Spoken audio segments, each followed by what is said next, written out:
I nearly dropped my coffee when I saw on the hidden camera what my husband was doing while I was away. I have been married to Eric, 35M, for 5 years. We weren't perfect, but I thought we were happy. We had our routines, our inside jokes, our shared favorite takeout spot.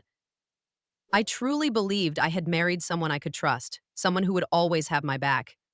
I was wrong. It started with a feeling, nothing obvious, just small things that didn't add up. He started acting distracted, like his mind was somewhere else even when we were together. His phone, which used to sit out on the counter, was suddenly always in his pocket. He started leaving the house at odd hours, brushing off my questions with vague excuses about errands or meeting up with a friend. I wasn't the type to jump to conclusions, but something felt off. Then came the final straw. I had been out of town for work, a quick 2-day trip. Eric hadn't texted as much as he usually did, but he said he was busy, so I didn't push it. Before I left, I had installed a small hidden camera in our living room. Not because I suspected him of anything yet, but because we had been dealing with some minor package theft and I wanted to see if I could catch the culprit. It wasn't anything fancy, just a simple motion-activated camera that sent notifications to my phone. I got home late that evening, exhausted and just wanting to relax. Eric was already asleep, so I didn't wake him. I made myself a cup of coffee, pulled out my phone, and decided to check the camera footage just in case anything unusual had happened while I was gone. I nearly dropped my mug when I saw what was on the screen. Eric wasn't alone while I was away. He had someone over. A woman. She was sitting on our couch, drinking from my wine glasses, curled up against my husband like she belonged there. And the worst part, they looked comfortable. This wasn't some awkward first-time affair. There was a familiarity between them, the way they sat close, the way he touched her like he had done it 100 times before. I felt my entire body go numb. I rewound the footage, watching as he led her inside, laughing, guiding her toward the couch like it was their home. They sat together for hours, drinking, talking, touching. And then, just before midnight, he pulled her into his arms and kissed her. I had seen enough. I locked my phone and placed it face down on the table. My heart was pounding, but my mind was already working.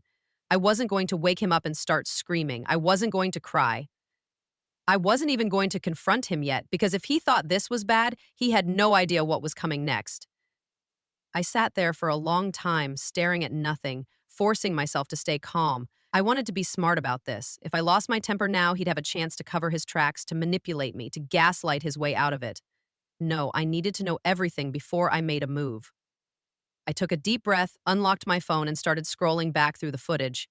The hidden camera had been recording for weeks, only activating when it detected movement. I had set it up thinking I'd catch some neighborhood kid stealing packages off our porch. Instead, I was about to catch my husband destroying our marriage. The more I watched, the worse it got. This wasn't the first time. The same woman had been here before, many times. Sometimes in the evening, sometimes in the middle of the day while I was at work.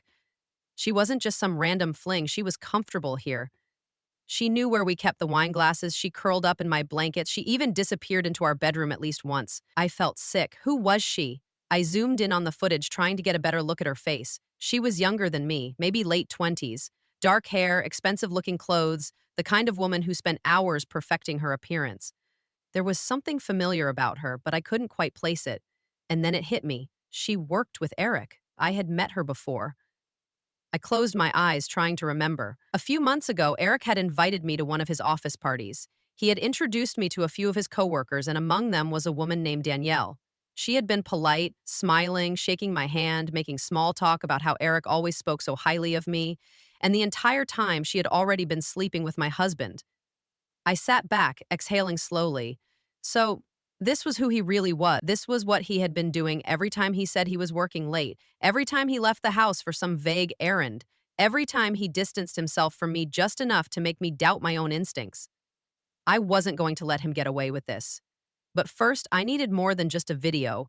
I needed proof that would destroy him completely.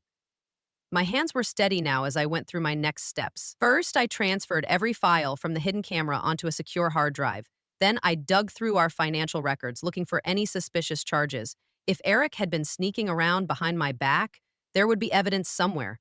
Hotel stays, expensive dinners, gifts that weren't for me. And I was right. Hundreds of dollars spent on boutique clothing stores I had never shopped at. a charge for a hotel near his office, expensive jewelry that never made its way into my hands. He wasn't just cheating, he was investing in her. I felt a wave of cold, calculated rage wash over me. He had spent our money on her. While I had been working hard, supporting us, making sacrifices, he had been whining and dining another woman on my dime. Fine, he wanted to play dirty? I would burn his entire world to the ground.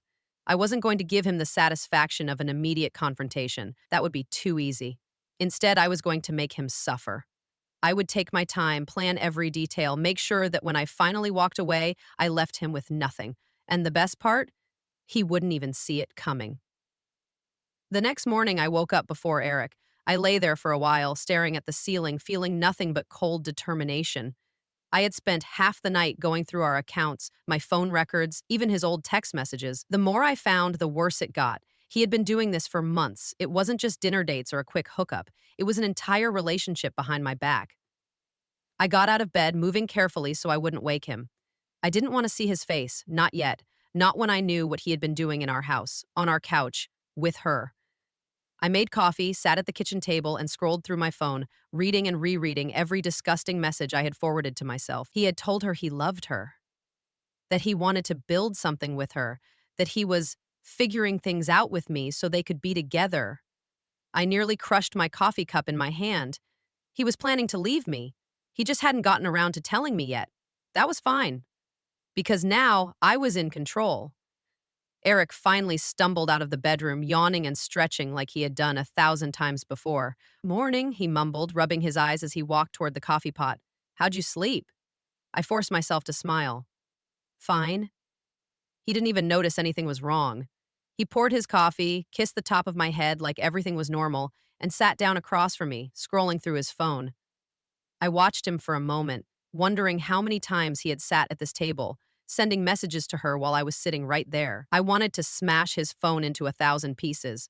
Instead, I reached out and squeezed his hand. I was thinking, I said, keeping my voice light, maybe we should do something special this weekend, a little getaway, just the two of us. Eric looked up, caught off guard. Really? I nodded, keeping my expression warm. Yeah, I feel like we haven't spent enough time together lately. It would be nice to just reconnect. His shoulders relaxed, and I could see the relief on his face. He actually thought I was falling for his act. That sounds amazing, he said, squeezing my hand back. I'll take care of the reservations. Like hell he would. I spent the next few days pretending everything was normal. I let him think he had me wrapped around his finger, let him believe that he was still in control of this situation. He had no idea that I was already putting my plan into motion. First, I met with my lawyer. I told them everything, showed them the proof, and made it clear that I wanted out of this marriage with everything I was owed. The house? Mine. The savings? Mine. The car, the accounts, every single thing I had worked for? Mine. Eric had been careless with money, reckless with his spending, and I had all the receipts to prove it. Legally, he was screwed. Then, I secured my finances. I transferred my paychecks into a separate account, cut off any shared credit cards, and made sure my name was the only one attached to the assets that mattered. Eric was still spending money like nothing had changed, blissfully unaware that the rug was about to be ripped out from under him. But I wasn't done yet. I wanted to make sure he felt this, so I planned one last surprise. I reached out to some of his coworkers, people I'd met at office parties, people who knew me as Eric's devoted wife. I made casual conversation, dropped hints about our relationship, and let them do the rest. The rumors started spreading fast. By the time the weekend rolled around, people were already talking. And then, finally, it was time for the getaway. Eric was excited. He packed our bags, booked the hotel, even made dinner reservations at a fancy restaurant. He thought this was a fresh start, a chance to smooth things over before he made his move. He had no idea that I was the one pulling the strings. We arrived at the hotel late in the afternoon, checked in, and went up to our room. Eric kissed me, murmuring something about how this was exactly what we needed. I kissed him back, playing the part one last time. Then, I excused myself to go freshen up. As soon as I was alone, I pulled out my phone and sent the message. I had been sitting on this for days, waiting for the perfect moment. One simple text, sent to Danielle's number from Eric's phone. I miss you, wish you were here instead. And just like that, the trap was set. I slipped back into the room, sat on the bed, and waited. It didn't take long. A few minutes later, Eric's phone buzzed. He picked it up, smiling slightly when he saw the name on the screen. He opened the message, completely oblivious to the fact that I had sent it. Then his smile faded. His entire body tensed as he read her reply. WTF? Are you serious right now? After everything you told me? His fingers flew over the screen, typing furiously. No, no, no, this isn't. You're literally on a trip with your wife, and you're messaging me? You really are a liar. I leaned back, watching the panic set in. He started to call her, but she must have blocked his number because the call didn't go through. He tried again, then again, his frustration growing with every failed attempt. Something wrong? I asked, keeping my voice sweet. Eric looked up, eyes wide, like he had just remembered I was there. No, just work stuff. I tilted my head. Work? But it's the weekend. He swallowed hard. Yeah, it's nothing. I nodded slowly, pretending to believe him. Then I reached for my purse, pulled out my phone, and opened my photo gallery. I scrolled for a second before holding the screen out toward him. Hey, remember this? I asked. His face drained of color because it wasn't a photo. It was a video. The video, the one from the hidden camera, the one that showed exactly what he had been doing in our house while I was away. Eric didn't say a word. He just sat there staring at the screen, his hands shaking. I let him sit in the silence for a moment before standing up, grabbing my bag, and heading for the door. Where are you going? He asked, his voice barely above a whisper. I turned back, giving him the coldest look I had ever given anyone in my life. I'm going to enjoy the rest of this weekend, I said, without you.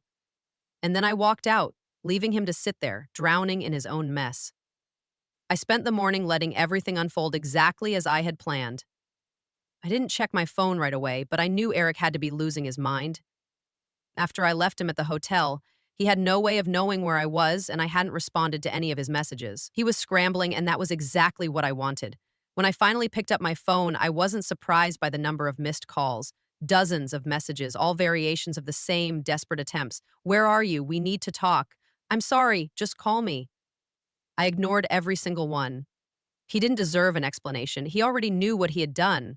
Mia, on the other hand, had been busy. She had sent out everything, the hidden camera footage, the receipts from his little affair, the money he had spent on Danielle, and now the fallout had begun. I called her while I made my coffee, already knowing she would have updates for me. Have you looked at your phone yet? She asked the second she picked up. I just did. How bad is it? Oh, it's bad, Mia said, and I could hear the amusement in her voice. His sister called him a pathetic excuse for a husband. His mom is absolutely horrified, and his dad? He just said, I raised an idiot. I leaned against the counter, taking a sip of my coffee. Good. And what about Danielle? Mia actually cackled. Oh, she lost it. She had no idea you had all of that proof, and she definitely didn't know he was still telling you he loved you while he was with her. Apparently, she caused a scene at their office this morning. Full screaming match. The whole company knows now. I let that sink in for a second. I had suspected she didn't know everything. Cheaters lie to everyone, after all. But hearing that she had been blindsided still made me feel something. Not sympathy, but a grim sort of satisfaction. She had been complicit in this, sneaking around behind my back, making herself comfortable in my home. Now she was paying the price for it. Did she get fired? I asked. Mia hummed, considering. Not yet, but she's in hot water. Apparently, the company has a pretty strict policy about workplace relationships, and since she had no problem flaunting it all over the office, she's under review. I could already imagine the look on Eric's face when he realized that his perfect little affair had just cost both of them their reputations. After I got off the phone, I checked my email and saw that my lawyer had already sent over the finalized divorce papers. Everything was moving faster than I had even expected. Since I had the evidence to prove infidelity, Eric wasn't entitled to anything. No alimony, no assets, nothing. The house was mine, the savings were mine, he had nothing. I forwarded the email to Eric with a short message. Sign these, you have until the end of the week. If you try to fight me on this, I'll make sure your job sees the footage too. Less than a minute later, my phone rang. I let it go to voicemail, then I turned my phone off completely. I had done enough.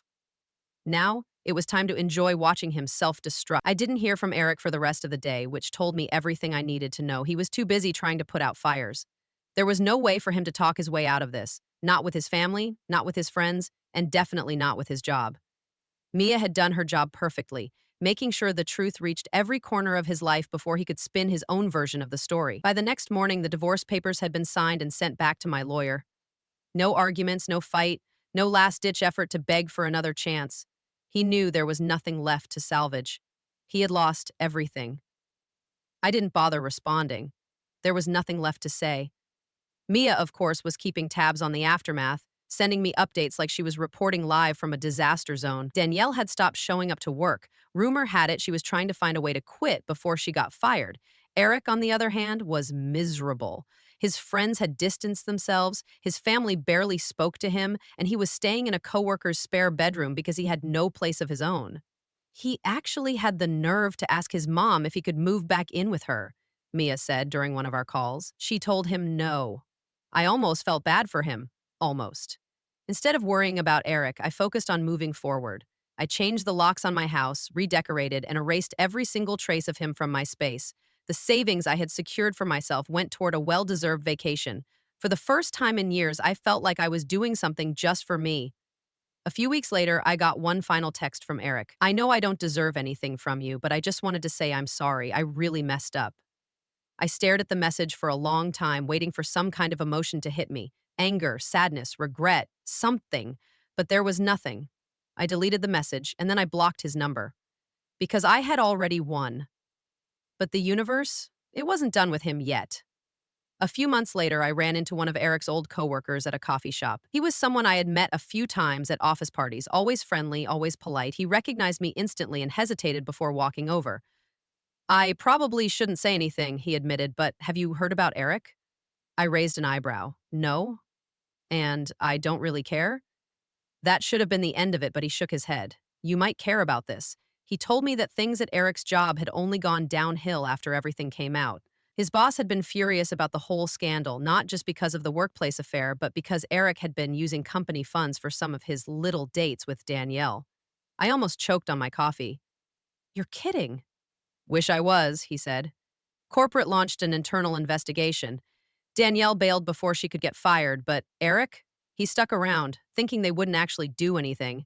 He got fired last week. I blinked. He what? Oh, yeah, walked out with his stuff in a cardboard box and everything.